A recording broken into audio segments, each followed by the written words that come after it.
Kendall Gill and TLO, where they duke it out over the current events of the sweet science. Moderated by Mindy Bryant, with correspondent Alex Correa of the Squared Circle Report. Sponsored by 60/40. What's up, boxing fans? TLO here for the Parley. Alongside 15-year NBA vet, Kendall Gill is in the building.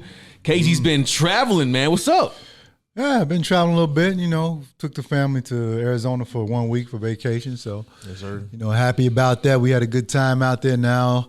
It's back on the grind, man. That's right. That's right. Also, congratulations, Phoenix. Yeah. Your son has committed to Northwestern. Yeah. How do you feel as a pops? I feel good about it because, this has been a long journey, starting all the way from when he was in the 8th grade, when he first started getting recruited. And, now that it's over, now he can go ahead and relax and enjoy his senior year and not have to worry about what school he's going to pick and what program he's going to be in. So, it's a big relief to the whole family. Would you have wanted him to go to ILL? No. Okay. No, he picked the right spot for him. Yeah. Yeah. That's good. Well, welcome to the Parlay. Again, Kendall Gill in the building. Sponsored by SafeLift. If you want forklift operation instruction or just training purposes in the factory settings, you got to check forklift safety instructions from SafeLift. They are amazing. The email is in the description box. They are doing awesome stuff.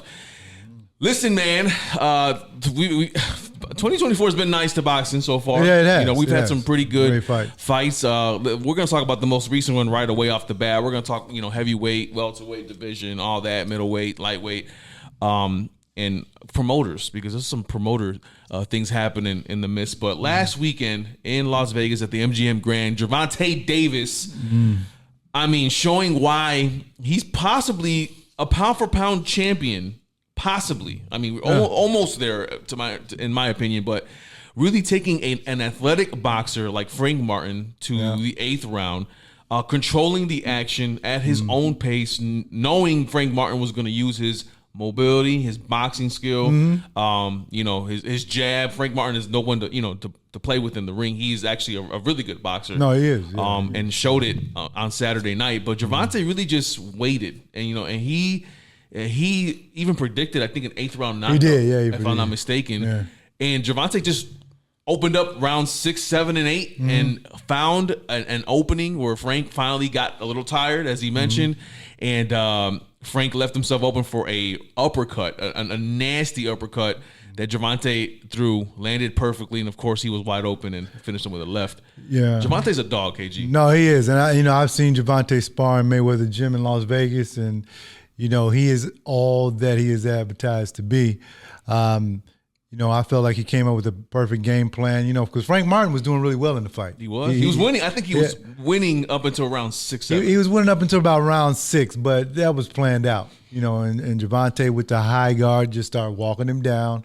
And as you said, started unleashing his shots in the 6th round, and then finally caught up to Frank Martin in the 8th because Frank Martin had been worn down. Okay, and Frank Martin has great footwork where he can pivot out off of the ropes and things like that, but you can only do that for so much time. Eventually it's going to catch up with you, and Gervonta showed exactly why he's one of the pound-for-pound guys. I got him number 4 on my list. I got Terrence Bud Crawford, I got Inoue, I got Usyk, then I got Gervonta. Yeah. And I don't see anybody beating Gervonta Davis. You can say Shakur Stevens, you can say Lomachenko, who they're talking about fighting. Maybe Isaac if he comes back and rematches him. Isaac Cruz, yeah, but then Gervonta, both his hands will be healthy. Yeah. You can say Devin Haney. There's a lot of guys out there for Gervonta to fight, but I think he cleans out the whole division, 135 and 140. Gervonta's another animal. We just actually watched a sparring session off the air here for a little bit, and it's a 19-minute video. We don't know how long it actually was, but they're saying it's the full sparring session. And you've been to Floyd's gym before. You've been to Floyd Mayweather's, boxing gym, and the way they do sparring sessions out there, it's different. It's crazy. Yeah, right. It's different. People in your ear, everybody's surrounding you in the ring. Yeah, and you got Floyd in the ring. That's right. And Floyd's yelling at you in your face while you're getting hit. Right. after seeing what I saw there, and I could just imagine the sessions that he's had, training and that dog that he has in him are because of that, right? Because of the way he trains. Yeah. And Gervonta's another animal. Yeah, he is, and I think it comes from his background in Baltimore, then it's still in him wherever he goes, and then you're able to really see it in Las Vegas at Floyd's gym, and when I was there and I saw Gervonta spar, it was the same thing, the same type of atmosphere that you had with the Devin Haney sparring session, you had with other people. And, we were mesmerized. We got a chance to see Floyd spar, and then we got a chance to see Gervonta spar. And this is before anybody knew about Gervonta. Yeah. But people were saying, hey, like, this is an up and coming guy. He's next. So we stayed and watched, my brother and I, we stayed and watched him sparring, man. We could tell what he was going to be, back then. And this had to be about, I don't know, 6-7 years ago that we watched. How long has Floyd been retired, man? Officially? Yeah. Officially, his last fight had to be in 2016 with McGregor. 2016, okay. This was right around 2014 when I saw him spar. Yeah. Yeah, man, that's a long time ago. Yeah, that's 10 years ago. It's crazy. I know. Wow, I know. wow, yeah. Lomachenko, he's a guy that I think out of all the candidates that we've mentioned that can get in the ring with him, that would be able to strategically maybe figure him out on points, right? I think his awkward, southpaw stance or southpaw style. I'm sorry, the way he throws his right hook, like it's almost Manny Pacquiao-esque per se. Yeah. And that's the only guy I can think that can compete with him, mano a mano, in a way that he would last the full fight. But a guy like Devin Haney, you can see him, trying to get to Gervonta. We saw the sparring session. It wouldn't end too well for Devin. I don't think. No, especially the way the Tank goes to the body. Yeah. He already knows what shots to hit Devin with, having sparred with him a number of times. And what about Loma though for you? Loma, the thing is about Loma, I think if Tank continues to go with the high guard, then Loma has a chance. Because Loma is going to hit him and get that angle where he spins out, and he's not going to be there for Gervonta to hit, normally like he hits other people. But I still think that if Tank shows him different defensive looks, he'll eventually catch up to Loma, because I just think Loma's too small for him. Yeah. Even though Loma's a great fighter, man, one of the best I've seen, I still think that the power of Tank Davis, he has the equalizer. He does. You see that uppercut he hit Frank Martin that changed the fight.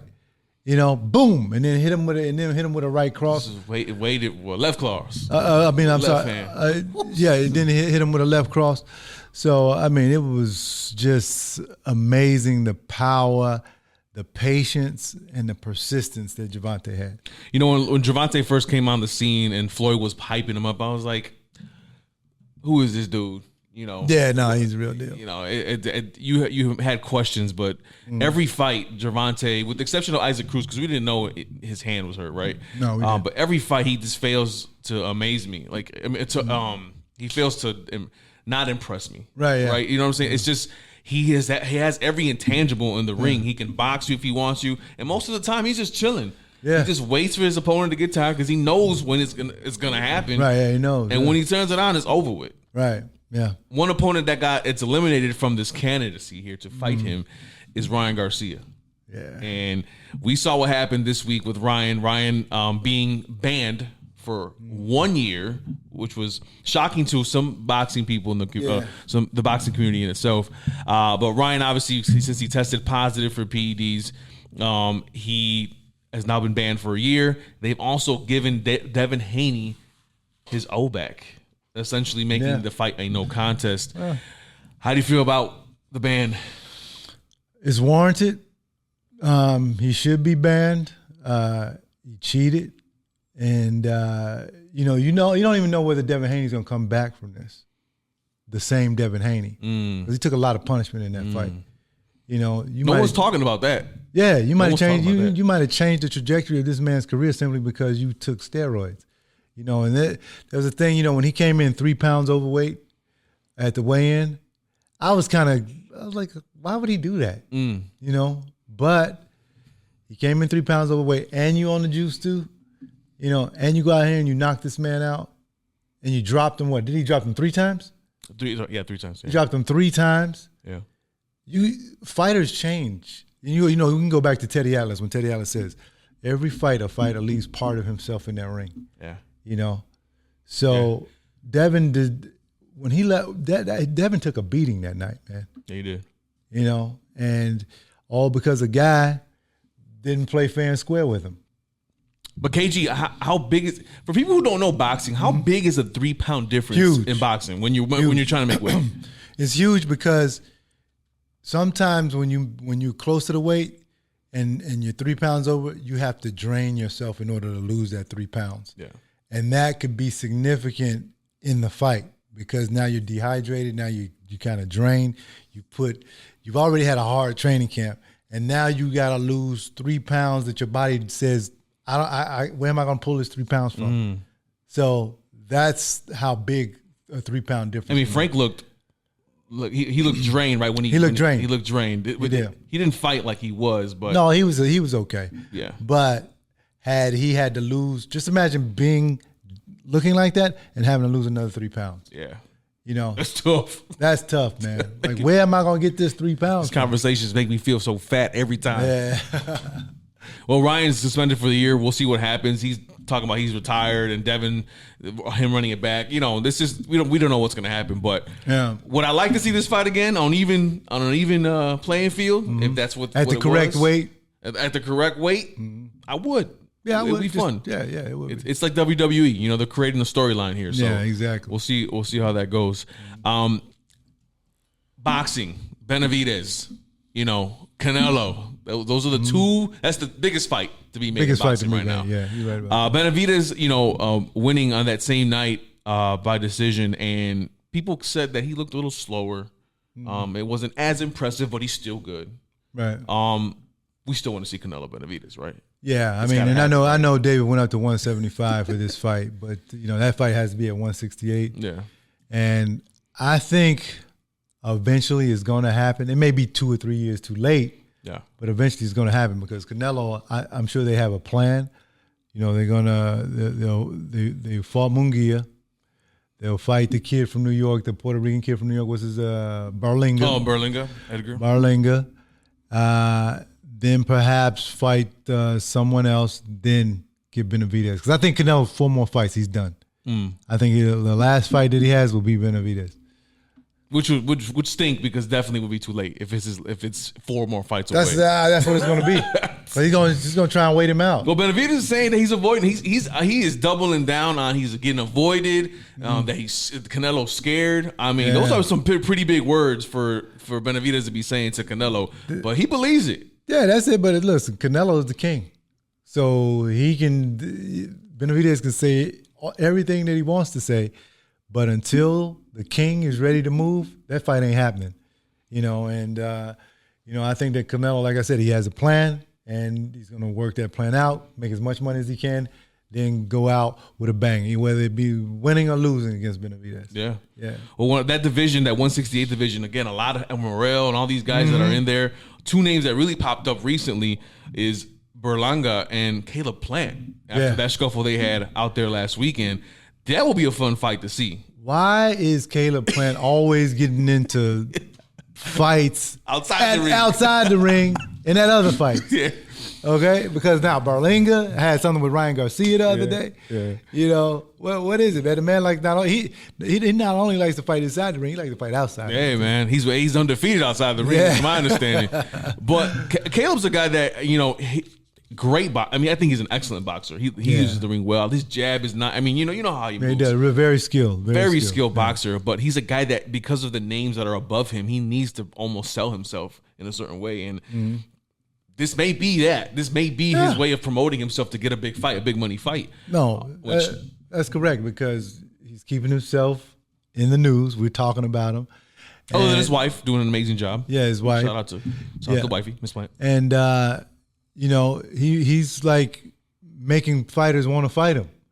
You know, because if somebody comes up and slaps me, like he did the Charlo brother. Yeah. And which one was that? Jamel or Jamal? He slapped. Jamel. Jamel. Okay. Jamel. So he slaps Jamel. I thought that was going to be a fight. Yeah. I thought they were going to make that fight, but it never happened. But it's still a possibility. It is. You know? So as long as he keeps himself relevant, and as the great Don King once said, I don't care what you do, just as long as they tune the fuck in. Okay? Hey, man. And that's what Caleb Plant is doing. Well, speaking of Don King, he just promoted a fight where our boy Adrian Broner lost his tooth. Yeah. Last week, was it, or 2 weeks ago? I forget. Was it last week? It was last week. Last week, and Broner, went in there. For total, still props to both men for doing what they do. He had a messed up elbow too, to my understanding, in the fight. But guys like Adrian Broner, getting a money fight because that's what it was. Mm-hmm. Do you think do you think his career was successful, or do you feel like his career was successful. I mean, anytime you're a 3-time champ, which he was, your career is successful. A lot of people don't get to the championship level. So, yeah, of course his career was successful, but it just wasn't fulfilled. The potential was not fulfilled because he had a lot of potential. But, hey, listen, you got one more payday, goes out. I don't know whether he's going to hang him up or not, but,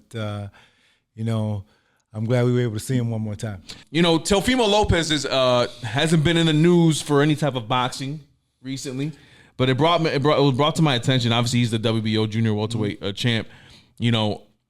For a guy, like a Devin Haney and that division, division before him, and Isaac Cruz and so forth, who do you want to see Teofimo fight next? Who does he get the opportunity to? Because I want to see him fight Tank.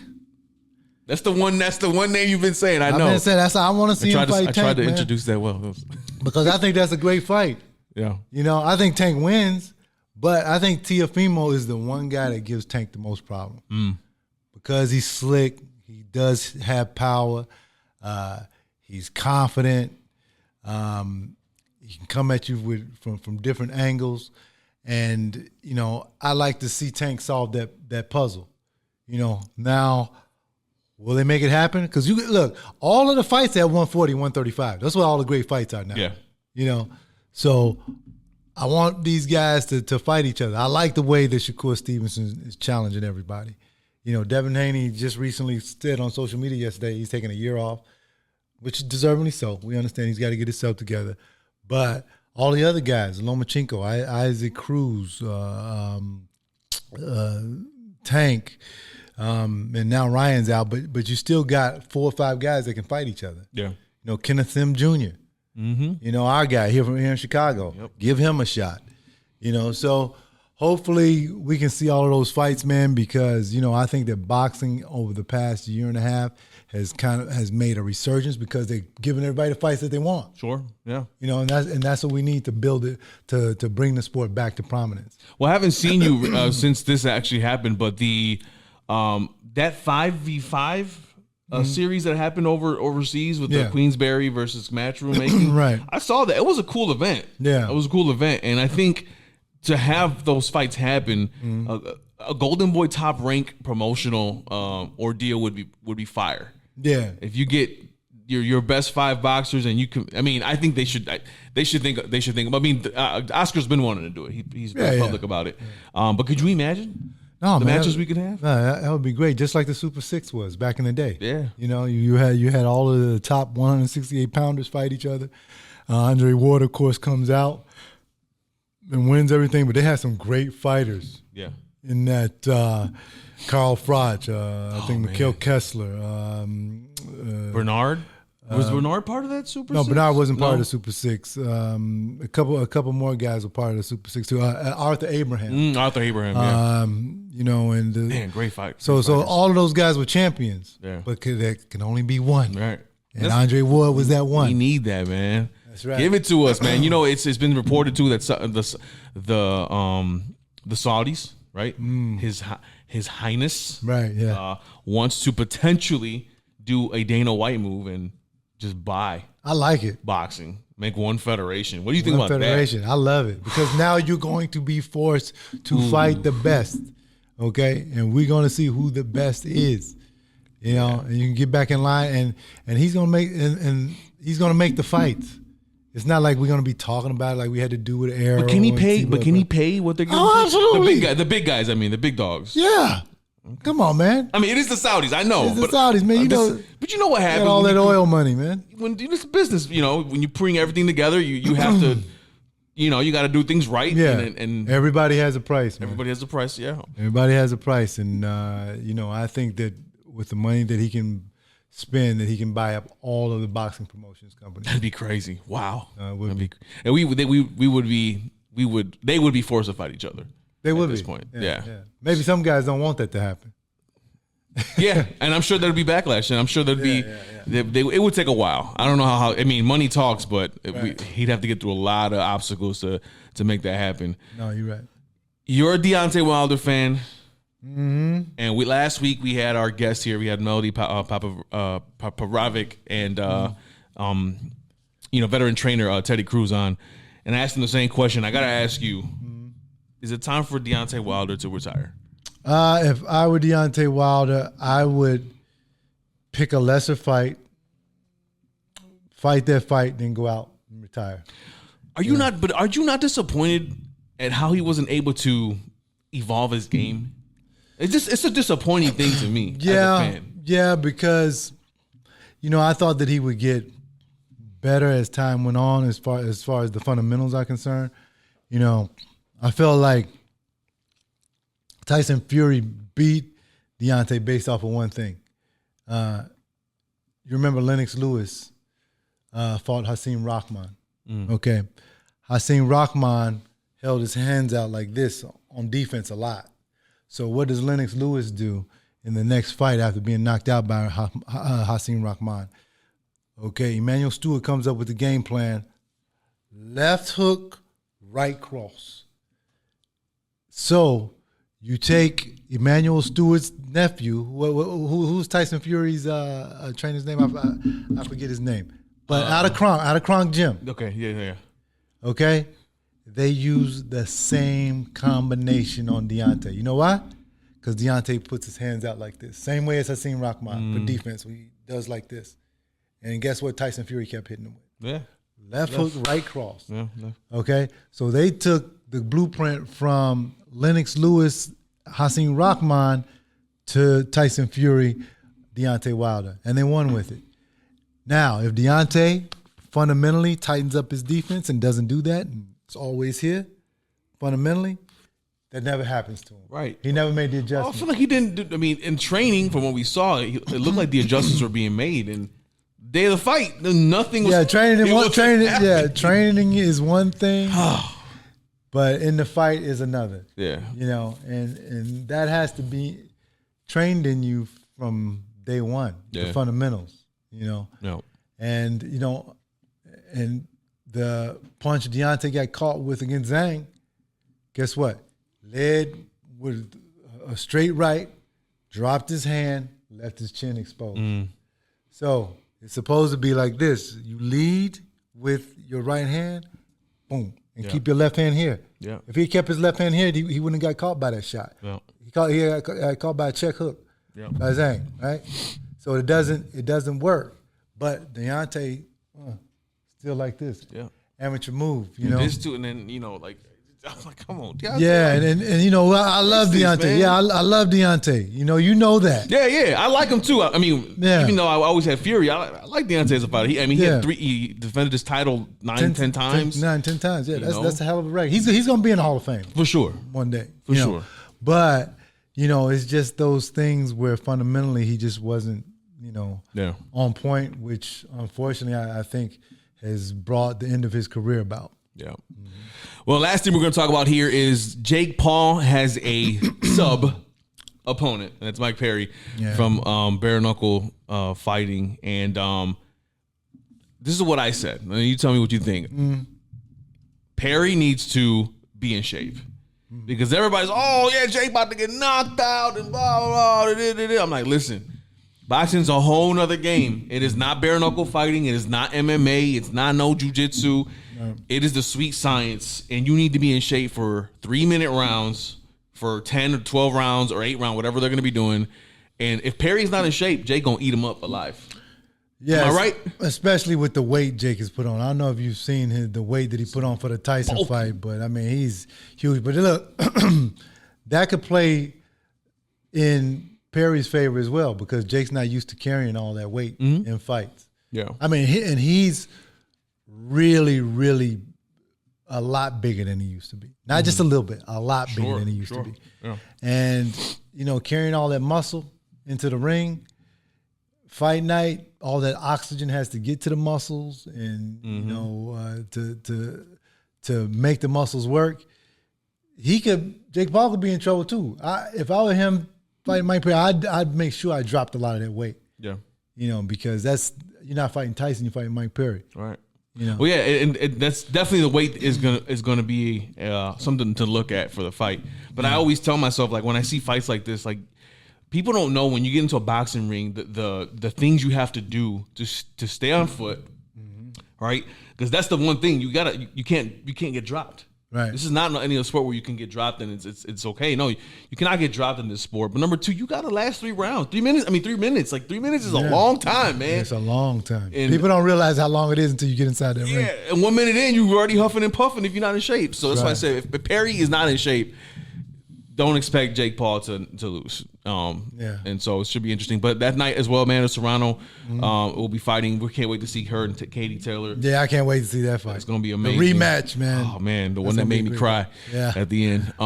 So it's going to be dope, man. But, yeah, we'll see what happens with MVP Promotions. And they have a new date scheduled in November, if I'm not mistaken, for that. Yeah. So it should be fun. But a lot of boxing news, man. A lot of stuff's been happening. We'll see how this continues. The biggest storyline I think we're going to look forward to is what Gervonta does next. And if Canelo and Benavidez do this thing in September. No. Yeah, probably not. I can answer but maybe Cinco de Mayo next year. Maybe. Cinco de Mayo next year, maybe. Maybe. Yeah. So we can't end the show, though, without asking our Bulls pre- and post-game analysts from NBC Sports Chicago. Did we get gypped yesterday? Or Thursday? No. Are we okay? No, yeah, you're okay. Okay, all right. I wish we could have got a pick with it. Right. I wish we could have got Josh Giddey and a pick. Yeah. But you got to realize, as much as I love Caruso, man, I'm there. So I cover every game. Right. Okay? Caruso sometimes, man, would be playing hurt. He's been held. He's being held together by duct tape, freaking barbed wire, chain, whatever you can get. That's what he's being held together by. He's not young. I mean, and he's 30 years old. Yeah. So you trade out for a 22-year-old 6'8" guard that can handle a basketball, that perhaps can be what Caruso was. So every good GM knows when it's time to move off of a player. Yeah. And I think that's what the Bulls did. You think AK doing the right thing then? I think that they're doing the right thing because, I mean, look, Alex has been the heart and soul of this team, been great for the team, been great for the community, love his parents and everything. Yeah. But business is business, man. No, you gotta make your team better. And we've been a playing team for 2-3 years in a row now. Yeah. So you gotta change. The absence of movement is the beginning of defeat. Right? So you got to move. I feel so much better, KG, about this trade. Thank you so much. I needed this, bro. All right. I was talking smack yesterday. Yeah. That's good. That's good. Well, we lost a good 1-2 punch in Lonzo and Caruso, man. Yeah. We'll see. Well, Lonzo's coming back next year, so we'll see how that plays out. Yeah, hopefully. Right, hopefully. The parlay sponsored by SafeLift. Don't forget to check out SafeLift. The email is in the description box. Check them out if you want forklift operation instruction and training as well. KG, man, pleasure to have you in studio once again. Thank you, man. I was talking heavy crap. Matter of fact, I'll ask my editor to put a clip where I was talking crap about you. We was all laughing in here. Why were you guys laughing at me? Because I was just talking crap about you. You weren't here. I'm sorry, little one. Boxing versus everything, and I absolutely agree with that. Yeah. So, KG, man, I got you one when next time I'll run into you, man. I'll have one ready. I got you one of these parlay hats too, KG, so be ready, bro. I don't know if it'll fit you, but we'll find out. And guys, if you have any questions, comments, concerns, put them in the comment section, guys. We love to respond to all of your comments. We talk to you guys all day on social media, Instagram, Facebook, you name it. If you have any questions, comments, please put them there because me and KG want to hear from you boxing fans out there on the parlay. What's up, guys? TLO here for the parlay. 15-year NBA veteran Kendall Gill there. Sir. Don't forget to subscribe to everything you see there in the description box. We want to hear from you guys. And, of course, hit that bell for the notifications, like that you know what's going on. Hit it. By the way, just want to make sure you know, Tyson Fury has never lost a fight to Deontay Wilder. And this is untrue. He lost the first fight. I don't even want to hear it, bro. He lost the first fight. I don't even want to hear it, bro. He lost the first one. He did it, bro. He lost the first one. He did it, bro. You have yet to watch that fight with me. He lost the last two, but not the first.